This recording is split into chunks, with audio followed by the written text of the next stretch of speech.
దాడులేంటి, ఆ విధ్వంసాలేంటి, కృష్ణలంకలో ఒక మైనారిటీ మహిళ పెన్షన్ అడిగితే నువ్వు చేసిన దాడేంటి? ఇవాళ అందుకనే ఒకటే చెప్తా ఉన్నా, ఈ పిల్ల సైకో గొడ్డలి పార్టీ పిల్ల సైకోకి ఇక మీదట నెహ్రూ గారి అబ్బాయిని నేను అని చెప్పుకోవడం మానే. నీకు అర్హత లేదు. నెహ్రూ గారి బొమ్మ దయచేసి ఆ గొడ్డల పార్టీ బ్యానర్ల పైన నెహ్రూ గారి బొమ్మ వేయబాక నువ్వు. నెహ్రూ గారి జయంతులు వర్ధంతులు చేసే డ్రామాలు చేయబాక నువ్వు. ఆయన ఆశయాలకు అనుగుణంగా, ఆయన మాటలకు అనుగుణంగా, ఆయన సిద్ధాంతాలకు అనుగుణంగా పని చేయటం నీకు చేత కానప్పుడు ఆయన వర్ధంతులు జయంతులు చేసే డ్రామాలు చేయబాకాయా నువ్వు. ఇవాళ విజయవాడ నగర ప్రజలు కూడా ఇవన్నీ గుర్తు చేసుకుంటా ఉన్నారు. గుర్తు చేసుకుని వాళ్ళ మనసులో ఉన్నటువంటి మాటలు కూడా నీకు తెలియజేస్తాను. అందుకని ఇప్పటికైనా నీ నోరు అదుపులో పెట్టుకో. అటువంటిది నువ్వు నా ఇంటి పైన దాడి చేసి, నా 8 సంవత్సరాల బిడ్డ ఇంట్లో ఒక్కటే ఉంటే నా ఇంటిని ధ్వంసం చేసిన రోజున వెళ్ళి చెప్పాల్సింది మీ తల్లిగారికి, అమ్మా నేను మన రమాగారి ఇంటికి మీదకి గోండాలు పంపించానమ్మా, మీరు ప్రతి ఎలక్షన్కి వెళ్ళేవాళ్ళు కదమ్మా, రమాదేవి గారు, కొమ్మారెడ్డి రమాదేవి గారు వాళ్ళ ఇంటికి రౌడీల్ని గోండాలను పంపించి ఇల్లు మొత్తం ధ్వంసం చేసి చాలా బ్రహ్మాండమైన పని చేశానమ్మా అని చెప్పి లక్ష్మి గారికి చెప్పి ఉండాల్సింది. ఆవిడకి తెలిసే ఉంటుంది అనుకోండి. తర్వాత అయినా ఆవిడ కూడా నీకు బాగానే గడ్డి పెట్టి ఉంటారు, ఏం పనులు రాయి అని చెప్పి. కాబట్టి ఇవాళ ఇవన్నీ ఒకసారి నువ్వు మర్చిపోయావు. నీ తండ్రిని మర్చిపోయావు, నీ తండ్రి అన్న మాటలు మర్చిపోయావు, ఆయన కమిట్మెంట్ మర్చిపోయావు, అన్నీ మర్చిపోయావు. కేవలం ఈ రోజున నీకు కావాల్సింది ఏంటంటే డబ్బు. ఎక్కడ ఏది దోపిడీ చేద్దాం, ఎవరిని దాడి చేద్దాం, ఎవరిని హింసించుదాం.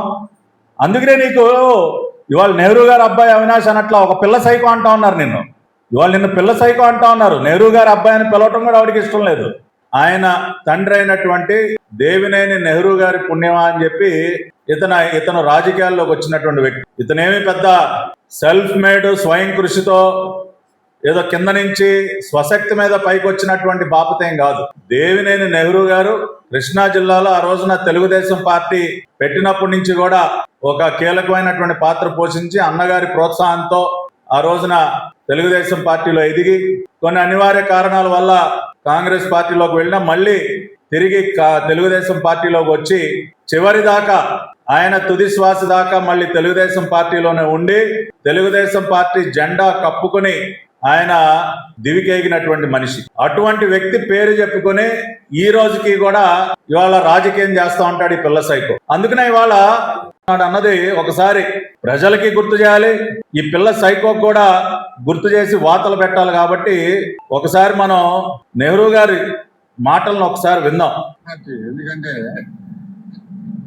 82 మార్చి 21 రామారావు గారు ప్రాంతీయ పార్టీ అనౌన్స్ చేశాం. ఆ రోజు మేము ఉన్న నలుగురు, భాస్కర్ గారు, మహారాజీ, నేను. సో నెహ్రూ గారు తెలుగుదేశం పార్టీలోకి తిరిగి ప్రవేశించిన రోజున ఆయన కొన్ని కీలకమైనటువంటి వ్యాఖ్యలు చేశారు. ఇవాళ ఎందుకు వాటిని గుర్తు చేయాల్సినటువంటి పరిస్థితి ఏర్పడింది అనేది ఇప్పుడు ఒకసారి ఆయన మాటలు వింటే మనందరికీ కూడా అర్థమవుతుంది. తండ్రికి సంబంధించి ఆ రోజున ఏమాత్రం కూడా స్పందించకపోగా దానిలో వాటాలు తీసుకుని ఇష్టానుసారం నీ ఖజానాన్ని నింపుకున్నటువంటి నువ్వు ఈ రోజున గ్రావెల్ తవ్వకాలు, పేకాట, నిరాధారమైనటువంటి ఆరోపణలు చేస్తూ ఈ రోజున నువ్వు మాట్లాడటం అనేది చాలా విడ్డూరంగా ఉంది. కాబట్టి గతం ఎవరికి తెలియదు, గతంలో మనం చేసినటువంటి పాపాలు ఎవరికి గుర్తుండవు, ఎవరు వాటిని ప్రశ్నించరు అంటే అది నీ అవివేకం. ఇవాళ నువ్వు చేసినటువంటి పాపాల వల్ల ఈ రోజున నువ్వు దానికి తగినటువంటి శాస్తిని అనుభవిస్తూ ఉన్నావు. నీ పాపాల వల్లే కదా ఈ రోజున నువ్వు మొన్న ఘోరమైనటువంటి ఓటమి చవి చూసింది. నీ పాపాల వల్లే కదా నువ్వు ఈ రోజున దిక్కు లేకుండా ఆ గొడ్డలి పార్టీలో ఒక పిల్ల సైకోగా మారి నువ్వు ఈ రోజున ఆ విధంగా ప్రవర్తిస్తున్నది. అందుకనే ఇవాళ నీకు గతం గుర్తు చేయాల్సినటువంటి పరిస్థితి ఏర్పడింది. అదేవిధంగా నీ తండ్రి గారు అన్న మాటలు కూడా గుర్తు చేయాల్సినటువంటి పరిస్థితి. ఒకసారి విందాం. గుడివాడ నడిబొడ్డున క్యాజినో పెట్టి కొన్ని కోట్ల రూపాయలు ప్రజల దగ్గర నుంచి దోచుకున్న రోజున నీకు పేకాట గుర్తుకు రాలేదా? మరి ఆ రోజున నువ్వు ఆ గుడివాడ గుట్కాయాడి దగ్గర నుంచి ఎంత కమిషన్ తీసుకున్నావు? గుడివాడ నడిబొడ్డున నిర్వహించినటువంటి క్యాజినోలో నీ వాటా ఎంత వాటా తీసుకుని కళ్ళకి గంతలు కట్టుకున్నావు ఆ రోజున? దీనికి ఏమి జవాబు చెప్తావని చెప్పి నేను అడుగుతా ఉన్నా. ఆ రోజున గుర్తుకు రానటువంటి అంశాలు ఇవాళ ఈ రోజున మాట్లాడుతూ ఉన్నాడు. ఈ రోజున మమ్మల్ని ప్రశ్నించే పరిస్థితికి ఈ రోజున రావటం అనేది చాలా విడ్డూరంగా ఉంది. గత సంవత్సరం బుడమేరు కట్ట తెగి భారీ ఎత్తున విజయవాడ నగరంలోకి వరద నీరు పొంగుకొచ్చి తీవ్రమైనటువంటి నష్టం జరిగిన మాట మనందరికీ తెలుసు. మరి ఆ రోజున బుడమేరు కట్ట పైన ఇష్టానుసారంగా మట్టి తవ్వినటువంటి బ్యాచ్ ఎవరిదయ్యా?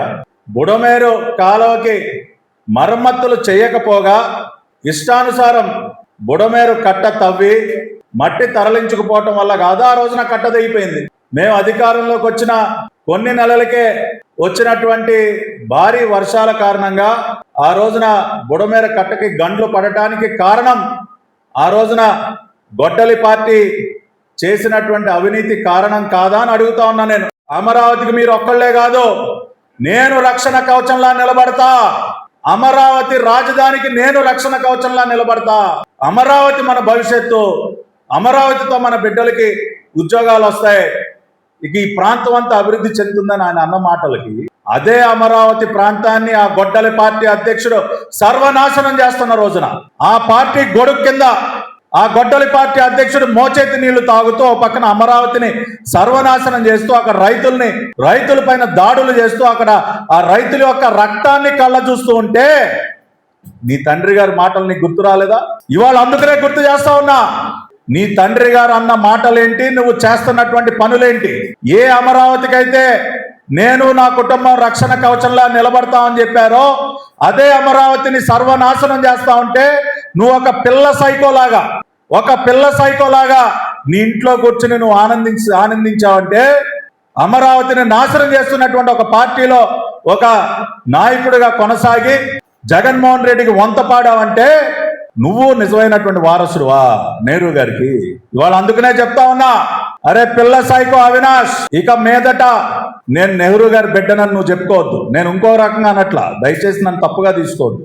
నెహ్రూ గారి వారసత్వం అంటే మాటకి కట్టుబడటం నెహ్రూ గారి వారసత్వం, ఇచ్చిన కమిట్మెంట్ కి నిలబడటం నెహ్రూ గారి వారసత్వం, ప్రాణాలు పోయినా సరే నమ్మినటువంటి నాయకుడికి అండగా నిలబడటం నెహ్రూ గారి వారసత్వం. ఇట్లా ఏ లక్షణాలైనా నీకు ఉన్నాయా అని అడుగుతా ఉన్నా. నువ్వు ఏ రకంగా నెహ్రూ గారి వారసుడు అవుతావు? నువ్వు ఆ రోజున చంద్రబాబు నాయుడు గారికి ఇచ్చినటువంటి కమిట్మెంట్ ఏంటి? చివరి మాట కూడా విని, అరే నువ్వు కష్టంలో ఉన్నావు, తండ్రి గారు పోయిన తర్వాత నువ్వు బాధలో ఉన్నావు అని అనేక సందర్భాల్లో లోకేష్ గారు నీకు అంత ధైర్యం ఇచ్చి నీ ఇంటికి వచ్చారు కదా. నీ ఇంటికి వచ్చి నీ ఆతిథ్యం స్వీకరించి నీ ఇంట్లో భోంచేసి వెళ్ళిన 10 రోజులకి జెండా మార్చేస్తావు. నువ్వు సిగ్గుందా నీకు? అసలు నీ క్యారెక్టర్ అయినా నీది? అసలు లోకేష్ గారు నీ ఇంటికి వచ్చి వెళ్ళిన 10 రోజులకి నువ్వు జెండా మార్చేసావంటే ఏం మనిషివా నువ్వు? Characterless fellow. నువ్వు అసలు రాజకీయాల్లో ఉండడానికి అర్హత ఏముంది నీకు? మినిమం ఇంటిగ్రిటీ లేదు, క్యారెక్టర్ లేదు. నీకు కావాల్సిందల్లా దోచుకోవటం, తింటాం, నువ్వు మళ్ళీ ఇతరుల గురించి మాట్లాడతావు. కాబట్టి నోరు అదుపులో పెట్టుకుని ఉండాలని చెప్పి పిల్ల సైకోని హెచ్చరిస్తూ, దయచేసి ఇక నెహ్రూ గారి బొమ్మ ఎక్కడ వాడొద్దని కూడా తెలియజేస్తూ సెలవు తీసుకుంటున్నా. ఇప్పుడు గొట్టుముక్కల రఘురామరాజు గారు మాట్లాడు. అందరికీ నమస్కారం. గొడ్డలి పార్టీకి చెందినటువంటి పిల్ల సైకో నిన్న మాట్లాడిన మాటలు చూస్తూ ఉంటే దెయ్యాలు వేదాలు వల్లించినట్లుగా దొంగ అని అరిసినట్టుగా కనబడతా ఉంది. మట్టి మాఫియా ఇవన్నీ కూడా గొడ్డల పార్టీకి పేటెంట్ రైట్స్ తీసుకున్నాయి. అటువంటి గొడ్డల పార్టీ పిల్ల సైకో ఏదో ఎన్టీఆర్ జిల్లాలో మైనింగ్ జరుగుతుంది, ఇసుక దందా జరుగుతుందని చెప్పి పిచ్చి ప్రేరణాపనలు పేలుతా ఉన్నాడు. నిజంగా నీకు దమ్ము ధైర్యం ఉంటే నువ్వు ఏ టైం చెప్తే ఆ టైంకి మేము వస్తాం. 2019-24 మధ్య జరిగినటువంటి మట్టి మాఫియా గురించి చర్చ సిద్ధమా అని చెప్పి నేను అడుగుతా ఉన్నా. ఆ రోజు మీ నాయకులు ఈ జిల్లాలో చేసిన దోపిడీ మీద చర్చ సిద్ధమా అని చెప్పి అడుగుతా ఉన్నా. అదేవిధంగా దేవాలయాల భూములు కాజేశారని చెప్పి మాట్లాడుతూ ఉన్నాడు. నువ్వా వాటి గురించి మాట్లాడేది? ఇవాళ విజయవాడలో అమ్మవారి గుడి తర్వాత అంత ప్రసిద్ధ దేవాలయం పాత శివాలయం, మండలంలో పాత శివాలయం, ఆ శివాలయం చెందినటువంటి భూములు కాజేసింది నీ కుటుంబం కాదా? నువ్వు బహిరంగ సిద్ధమా?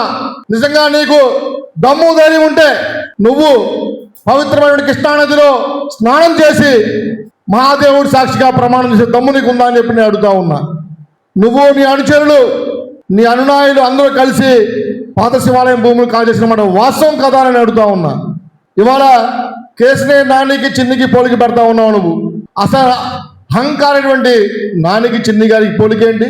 నిత్యం ప్రజలతో ఉంటూ ప్రజాసేవ చేసినటువంటి చిన్ని గారితో నానిని పోలుస్తా ఉన్నావు నువ్వు. ఇవాళ సిగ్గులేదా జీడిగింజ అంటే నల్లగున్న నాకేంటి సిగ్గు అందంట. అటువంటి జీడిగింజ లాంటి కేసునే నానికి చిన్ని గారికి పోలి పెడతా ఉన్నావు నువ్వు.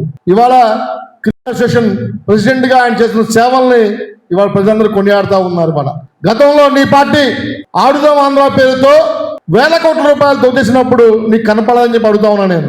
అదేవిధంగా ఇవాళ పట్టాభి గారి ఇంటి మీద దాడి చేసినప్పుడు, అదేవిధంగా చెన్నుపాటి గాంధీ గారి కన్నుపోవడంలో మీద దాడి చేసినప్పుడు, పార్టీ ఆఫీస్ మీద దాడి చేసినప్పుడు ఏమైపోయింది ఈ నీతి కబుర్లు చెప్పి అడుగుతా ఉన్నా నేను. ఇవాళ నిజంగా నీకు చిత్తశుద్ధి ఉంటే నా పట్టాభి గారు చెప్పినట్టు తండ్రి గారి వారసత్వాన్ని నిలబెట్టుకోవాలని అనుకుంటే ఇప్పటికైనా బుద్ధి తెచ్చుకొని సిగ్గు తెచ్చుకొని నీ గొడ్డల పాటించే స్క్రిప్ట్ని చదవకుండా నిజాయితీగా నికార్సుగా రాజకీయాలు చేయాలని చెప్పి ఎదుగు పడుతూ ఉన్నా. నిజంగా ఈ పిల్ల సైకో పార్టీ ఇవాళ ఈ రాష్ట్రంలో కులాల కొంపట్లు పెట్టి పబ్బం గడుపుకోవాలని చూస్తూ ఉంది. ఇవాళ సాయికృష్ణ గారి రౌడీషేటర్ సాయికృష్ణ అండి మరణానికి సంబంధించి కూడా వాళ్ళ తల్లి ఆవేదన చెందుతూ ఉంటే ముఖ్యమంత్రి గారు స్వయంగా ఆవిడ పిలిచి ధైర్యం చెప్పడం జరిగింది. ఇవాళ ఆవిడే బయటకు వచ్చి మాకు న్యాయం జరిగింది, చంద్రబాబు నాయుడు గారు వాళ్ళు మాకు న్యాయం జరిగింది చెప్తా ఉంటే ఈ పిల్ల సైకో మాత్రం పిచ్చి మాటలు మారుతూ ఉన్నాడు.